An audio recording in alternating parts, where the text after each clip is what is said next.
इसमें आपका next question है, वो इस प्रश्न में कहते हैं कि 0.2 माइक्रोफैरड धारिता के एक संधारित्र को 600 वोल्ट तक आवेशित किया गया है।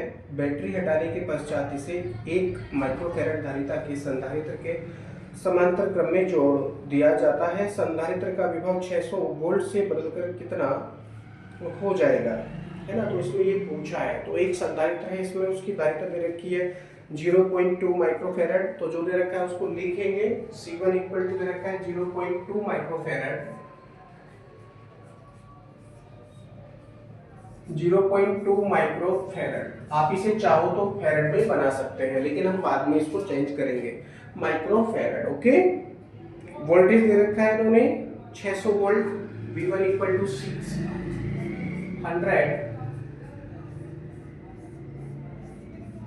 Volt, 600 volt. प्रारंभिक विभवांतर है 600 वोल्ट, यानी जो ये पहला संधारित्र है केवल इसी को 600 वोल्ट विभवांतर दिया गया है।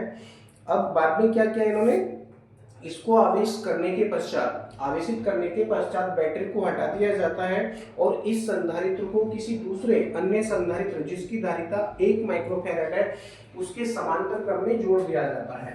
तो C2 equal to 1 microfarad, C2 equal to 1 microfarad के समांतर क्रम में जोड़ दिया जाता है। ठीक है, पूछते हैं कि अंतिम विभवांतर 600 वोल्ट से बदल कर कितना हो जाएगा। तो लिखेंगे यहाँ पर चूंकि का चिन्ह लगा करके, चूंकि संधारित्र C1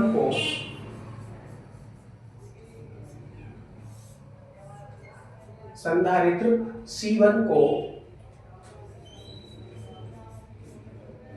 आवेशित करने के पश्चात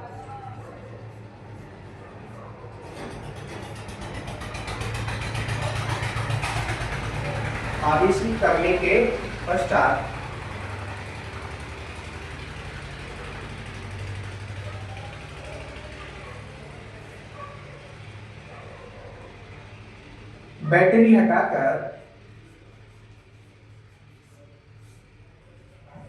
थ्योरी में लिखना जरूरी रहता है भैया, अगर आप नहीं लिखेंगे तो हो सकता है एग्जामिनर ना समझे।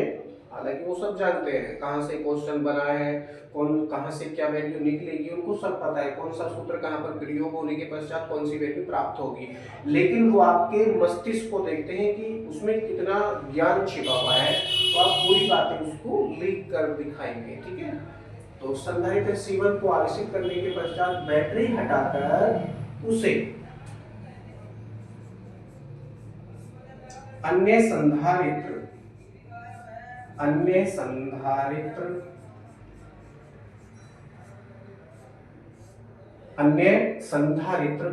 C2 के समांतर क्रम में जोड़ दिया जाता है। समांतर क्रम में जोड़ दिया जाता है, बैटरी हटाकर समांतर क्रम में जोड़ दिया जाता है। अब क्या बन गया, ये संयोजन बन गया, जोड़ दिया जाता है, जोड़ दिया जाता है। पूरा लिखिए आप, कंफ्यूजन ना रहे।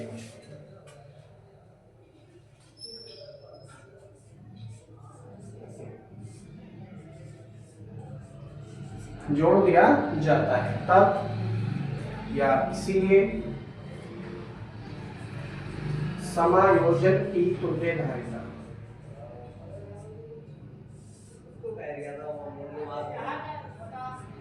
समायोजन की तुल्य धारिता। अब तुल्य धारिता का हम सूत्र यहाँ पर प्रयोग करेंगे, क्या हो जाएगा, C equal to C1 plus C2 हो जाएगा। C equal to C1 plus C2, ये समांतर क्रम में जोड़ने पर तुल्य धारिता का सूत्र है C equal to C1 plus C2। माना इस तुल्य संधारित्र पर विभव V2 स्थापित हो जाता है, लिखेंगे माना इस तुल्य संधारित्र पर संधारित्र पर विभव V2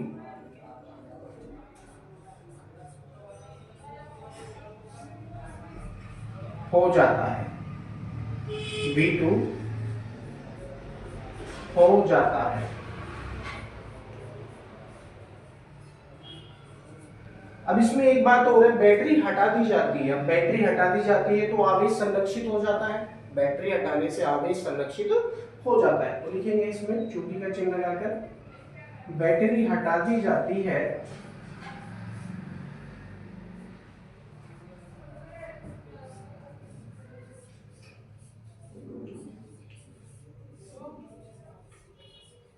अतः आवेश संरक्षित रहेगा, या इसीलिए आवेश संरक्षित रहेगा।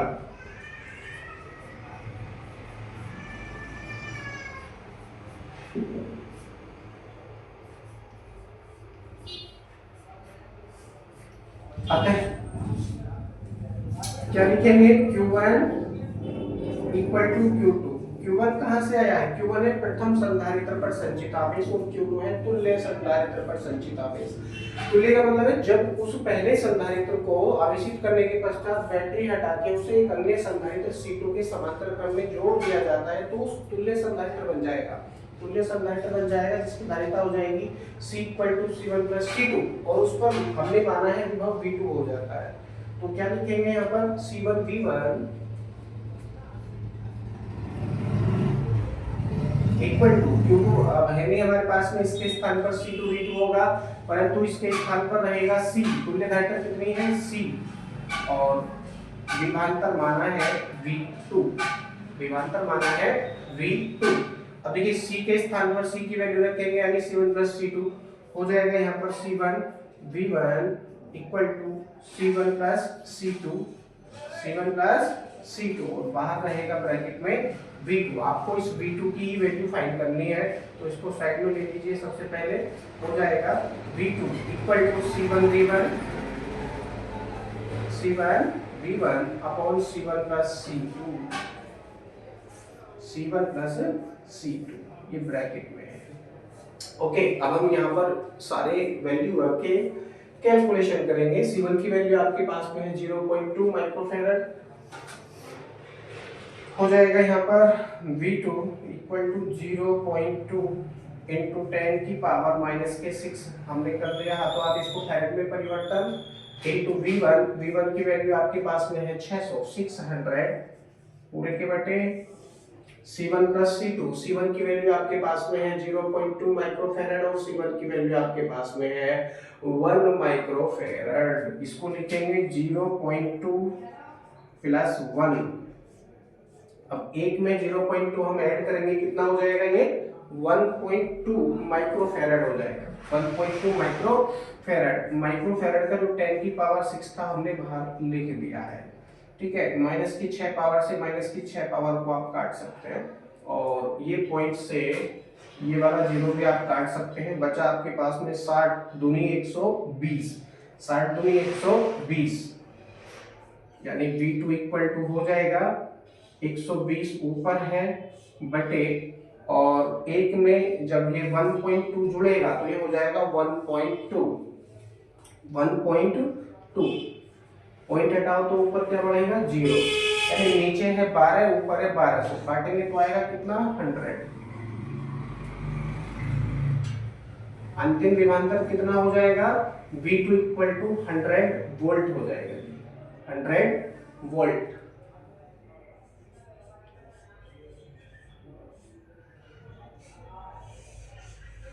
जो आपका तुल्य संधारित्र बन रहा है उस पर अंतिम विभवांतर कितना हो जाएगा 100 वोल्ट हो जाएगा। 600 वोल्ट से परिवर्तित होने के पश्चात यह विभव परिवर्तित होकर 100 वोल्ट रह जाएगा। एक बार इसकी थ्योरी फिर से पढ़ लेते हैं। संधारित्र C1 को आवेशित करने के पश्चात बैटरी हटाकर उसे अन्य संधारित्र C2 के समांतर क्रम में जोड़ दिया जाता है इसीलिए समायोजन की तुल्य धारिता हो जाएगी C=C1+C2। माना इसे तुल्य संधारित्र पर विभव V2 हो जाता है, बैटरी हटा दी जाती है इसलिए आवेश संरक्षित रहेगा, इसलिए Q1=Q2 किया आपने कैलकुलेशन और वैल्यू प्राप्त हुई V2=100 volt. Okay, question is right. इसमें आपका नेक्स्ट क्वेश्चन है, एक और प्रश्न ले लेते हैं इस वीडियो में, बिल्कुल सही है। इसमें अगला प्रश्न है वो इसमें कहते हैं कि 20 माइक्रोफैरड के एक संधारित्र को जिसे 500 वोल्ट तक आवेशित किया गया है, एक अन्य 10 माइक्रोफैरड के संधारित्र के साथ जिसे 200 वोल्ट तक आवेशित किया गया है समांतर क्रम में जोड़ दिया जाता है, उनका उभयनिष्ठ विभव ज्ञात कीजिए। जो दे रखा है उसको लिखेंगे। यहाँ पर दोनों संधारित्रों की धारिताएं अलग अलग दे रखी हैं और दोनों पर अलग अलग विभव है ना, दोनों को अलग अलग विभव पर आवेशित किया जाता है। तो C1 V1 की वैल्यू अलग है, C2 V2 की वैल्यू अलग है, दोनों की दे रखी है। लिख लेंगे C1=20 माइक्रोफैरड, C1=20 माइक्रोफैरड, इसको फैरड में बना लो अगर चाहो तो, 20 गुणा 10 की पावर माइनस के 6 फैरड हो जाएगा। V1 कितना है, यानी इस पर विभव कितना लगा रखा है इन्होंने, विभव लगा रखा है 500 volt, V1=500 volt, VOLT volt. C2 की वैल्यू आपके पास में है, C2 दे रखा है 10 माइक्रोफैरड, 10 माइक्रोफैरड, यानी हो जाएगा 10 × 10 की पावर माइनस के 6 फैरड। और V2 दे रखा है यहाँ पर दूसरे संधारित्र पर विभव कितना है, 200 वोल्ट है, यानी 200 वोल्ट, 200 वोल्ट। पूछते हैं उभयनिष्ठ विभव, देखेंगे चूंकि दोनों संधारित्र समांतर क्रम में जुड़े हैं, दोनों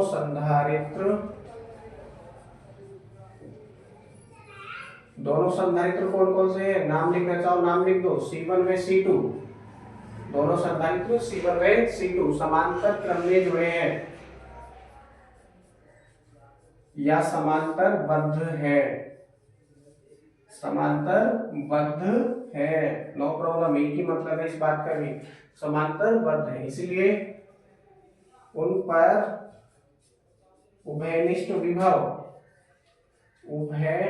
उभयनिष्ठ का मतलब है कॉमन, दोनों पर विभव बराबर हो जाएगा यदि हम उनको समांतर क्रम में जोड़ देंगे तो क्या हो जाएगा, देखिए V सूत्र है C1 V1 plus C2 V2 upon C1 plus C2। अब एक बार फिर पढ़ लो क्वेश्चन को। इसमें कहते हैं 20 माइक्रोफैरड के संधारित्र को 500 वोल्ट तक आवेशित किया जाता है, एक अन्य 10 माइक्रोफैरड के संधारित्र के साथ इसे 200 वोल्ट तक आवेशित किया गया है, समांतर क्रम में जोड़ दिया जाता है, उनका उभयनिष्ठ विभव ज्ञात कीजिए। तो जी यहाँ पर संचित आवेश संरक्षित रहेगा, दोनों में संचित आवेश संरक्षित रहेगा, उसी के अनुसार ये सूत्र उत्पन्न हुआ है। हो जाएगा C1 की वैल्यू आपके पास में है 20 गुणा 10 की पावर माइनस के 6 इंटू V1 की वैल्यू आपके पास में है 500 प्लस ये तो आ गया आपके पास C1 V1 के स्थान पर, ठीक है, प्लस का जगह प्लस का, तो C2 की वैल्यू आपके पास में है 10 × 10 की पावर माइनस के 6 इंटू V2 की वैल्यू आपके पास में है 200 पूरे के बटे कितना हो जाएगा, C1 प्लस C1 की वैल्यू है 20 माइक्रोफैरड, यानी 20 × 10 की पावर माइनस के 6, ठीक है, प्लस इसकी वैल्यू है आपके पास में 10 × 10 की पावर माइनस के 6, जोड़ देंगे दोनों को, 20 से 500 का गुणा करेंगे कितना हो जाएगा, ये 5 दूनी 10 हजार हो जाएगा, 5 दूनी 10,000, क्या जीरो है 1 2 3 और 5 दूनी 10 गुणा 10 की पावर माइनस के 6 प्लस ऐसे यहाँ पर क्या हो जाएगा, 200 से अगर 10 का गुणा करेंगे तो 200 नहीं 2000, 1 2 3 0 आ गए इंटू 10 की पावर माइनस के 6, पूरे के बटे कितना हो जाएगा अगर हम इनको एलसीएम लेके जोड़ेंगे तो यहाँ पे भी 10 की पावर माइनस की 6 है, यहाँ पे भी 10 की पावर माइनस की 6 है। डायरेक्टली मैं इनको कॉमन कर लेता हूँ। 20 और 10 कितना हो गया? 30 गुणा 10 की पावर माइनस के 6। अब देखिए ऊपर कितना है, ये 10,000 है, ये 2,000 है। 10 और 2 कितना हो गया? 12,000 हो गया। डायरेक्टली मैं इसको भी ऐड कर देता हूँ। 10 और 2 12,000 गुणा 10 की पावर माइनस के 6। पूरे के बटे कितना हो जाएगा? 30 गुणा 10 की पावर माइनस के 6। कटेगा कुछ? -6 पावर से -6 पावर कटेंगी। इस 0 से 0 कटेगा। 1200 कटेगा 3 से 400 बार। कितना? 400 बार। तो V इक्वल टू कितना प्राप्त हुआ हमको? V equal to 400। V equal to 400 volt. उभयनिष्ठ विभव कितना हो जाएगा? दोनों पर 400 वोल्ट हो जाएगा। ओके, यही आपका आंसर है। अगला प्रश्न अगली वीडियो में